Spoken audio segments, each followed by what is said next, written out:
Hi folks, Brian Smith here out of Prince George, BC. Today I'm going to tie you a stonefly version. It's the salmon fly version of the stonefly, which is the mid-early, usually runoff hatching stonefly. This is an excellent fly. I sell a lot of them to friends of mine that don't know how to tie them, and it's something that I'd like to share with you today. Here's the tools of the trade.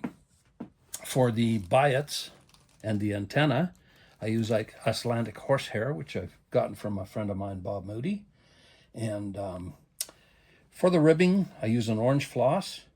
For the tying thread, I'm going to use 150 denier in a what's called a bronze called an orange, yeah. And for the hackle, I'm going to use brown hackle. And for the wing, I'm going to use an underwing of CDC, and I use an overwing of raffia. And for the hackle in the front, I'm going to use the brown hackle again. There we've got it. I put a little bit of dubbing wax on my hook, just with my finger to make things sticky.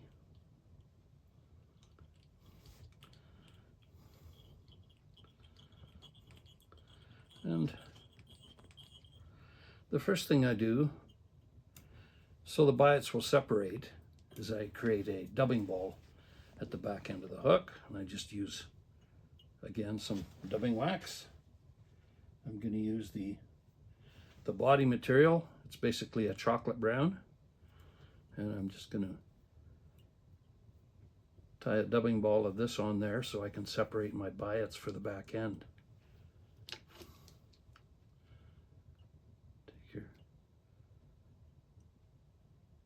Hackle pliers,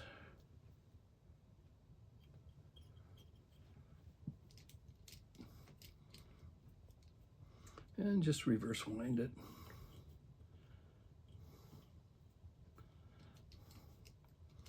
And we're just going to put a dubbing ball at the back.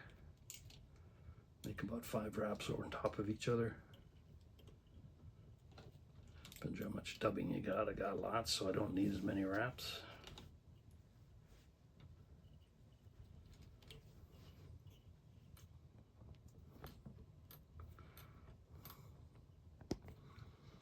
The dubbing ball kind of looks like so. And take my Icelandic horsehair, and for the rear biots, you want to tie it so it's curved outwards. So outwards. Around the gap of the hook is the length.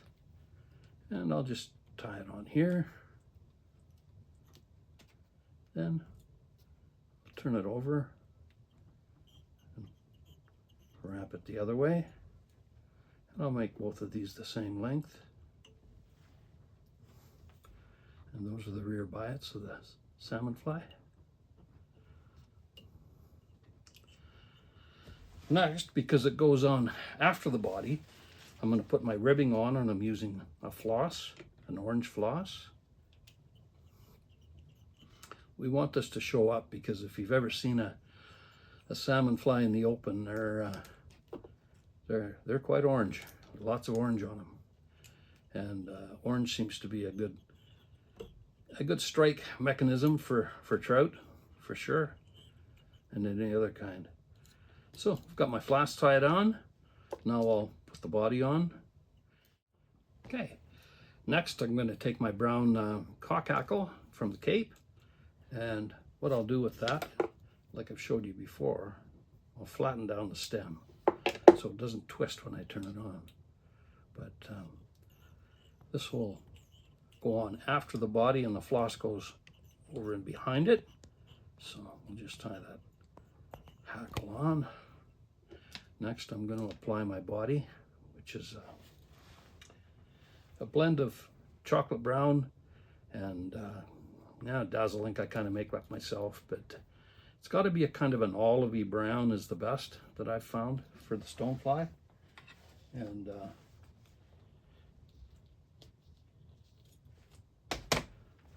just dump that on for dubbing.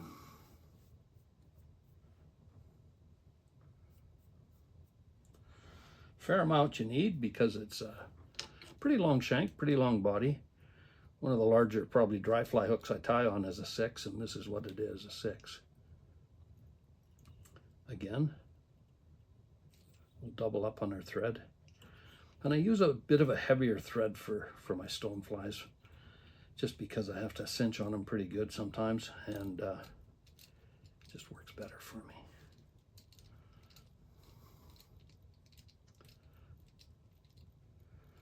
So we'll wind this body up the shank.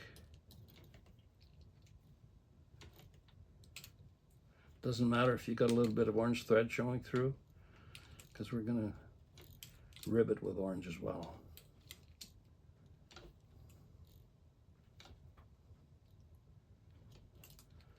And I'm going to stop about 3 eye lengths behind, because I've got hackle to put in front and a couple of wings to put on it. It's a little bit of a complicated fly, but only if you want it to be.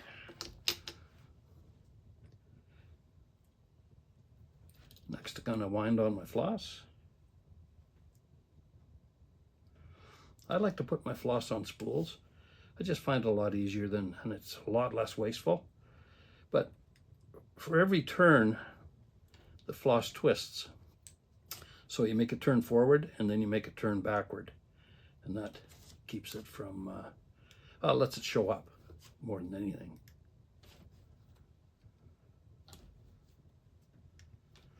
So you want about 5 or 6 turns.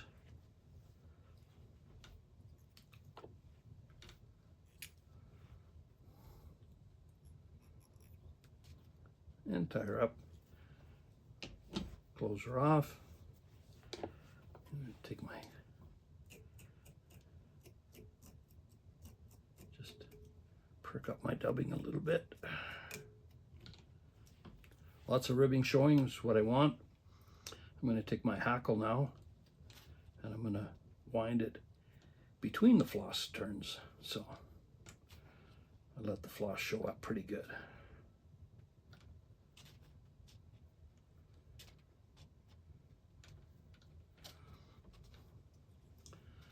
And I can save this part of my waist hackle to do the hackle in front of the wings. So I'll put that aside. So I've got this looking pretty good, biots on and whatnot. I'm just going to trim the top off the hackle. Take my fingers and push everything down a little bit. Now I'm going to apply my wings.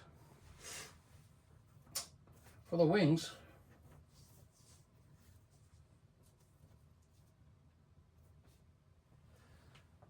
I use an underwing first, which is again a CDC feather in a tan.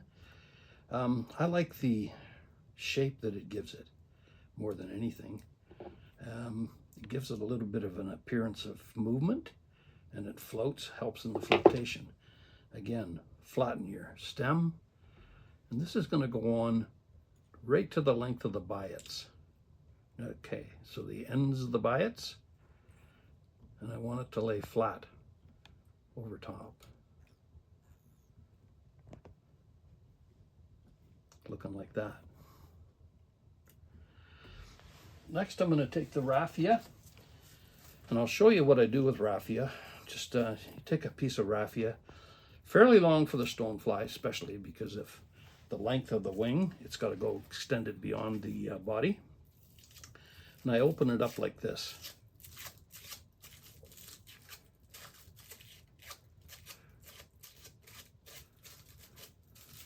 This raffia style that I've come up with, it's taken me years and years to get this where I like it. And I've got a couple of friends that fish the Stalaco all the time, and this is their favorite fly. So what I do with this is I'll take it on a board and I'll cut it in strips. Much easier to cut it in strips with an olfa knife and a steel ruler than it is to do it with a pair of scissors. You get a much better strip. So I'll show you what strips I come up with. Basically, the strips look like this. And they're nice clean lines, okay? And I'll take this and I'm going to, my bodkin, I'll fold it in half. Okay, And what I'll do is I'll trim it to shape.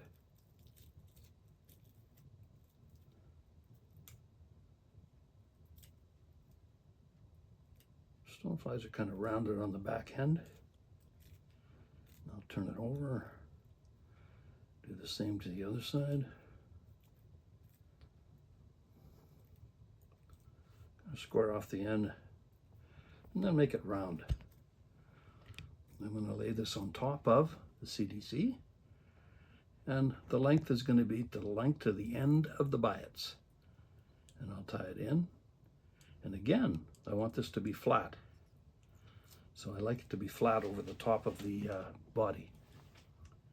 Makes for a really interesting type of wing. Now I'm going to come forward. I'm going to finish off my head right here, because what I'll do is I'll tie in some more Icelandic horsehair, and I'm going to make the antenna.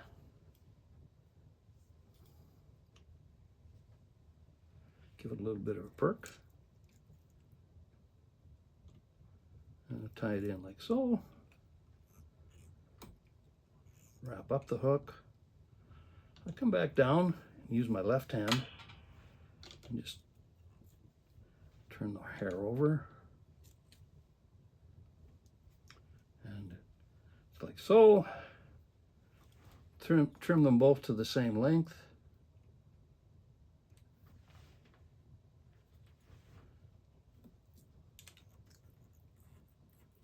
Come back up.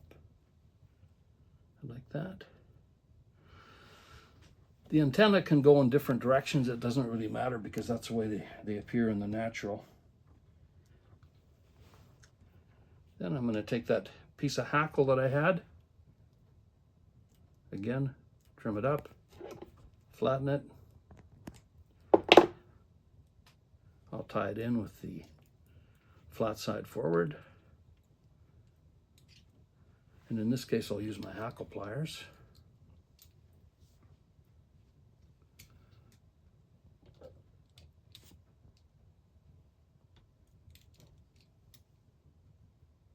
And make 5 or 6 turns with hackle up. Doesn't matter about the orange showing through. You want it to show through because the head of the salmon fly is pretty orange. And basically that's the end of the pattern. You can also tie the squala and the golden stonefly. I'd tie the squala in a size 10, and I tie the golden in 6s and 8s as well, but just use, instead of orange floss, I use the orange floss and orange thread. I use a hopper yellow thread and a yellow floss, like so. I'll finish this off.